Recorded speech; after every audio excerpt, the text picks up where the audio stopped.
तो नाजरीन, ब्रेक के बाद आपका इस्तकबाल। इस वक्त बड़ी खबर का रुख करते हैं जो जम्मू कश्मीर से जुड़ी हुई है। जिला पुलवामा में अब तक एनकाउंटर में 2 मिलिटेंटों की हलाकत हो चुकी है और इन मिलिटेंटों का ताल्लुक जैश मोहम्मद तंजीम से बताया जा रहा है। एनकाउंटर में जैश का मिलिटेंट आबिद हुसैन हलाक हो चुका है। पुलिस का दावा है कि पुलिस कांस्टेबल रियाज अहमद के कत्ल में ये मिलिटेंट मुलविस थे।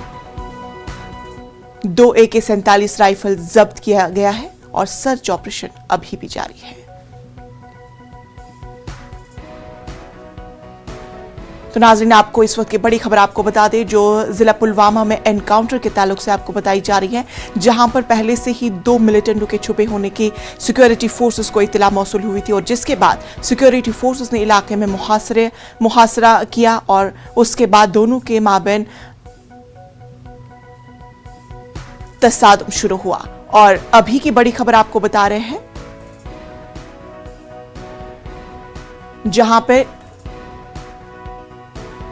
2 मिलिटेंटों की हलाकत हुई है और जिसमें से एक मिलिटेंट की शिनाख्त भी हुई है।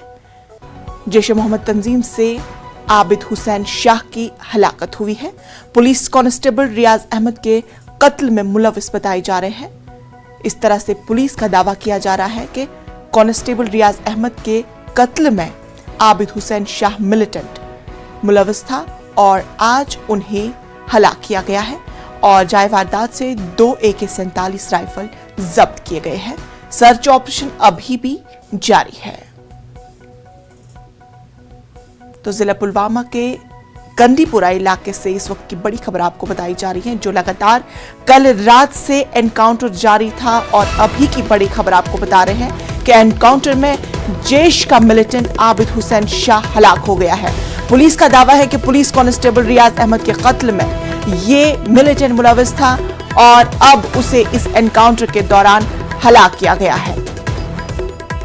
2 AK-47 राइफल भी जब्त किया गया है और सर्च ऑपरेशन अभी भी जारी है। तो बड़ी खबर एनकाउंटर के ताल्लुक से, पुलवामा एनकाउंटर कंदीपुरा में कल रात से लगातार एनकाउंटर जारी है और अभी भी जारी है।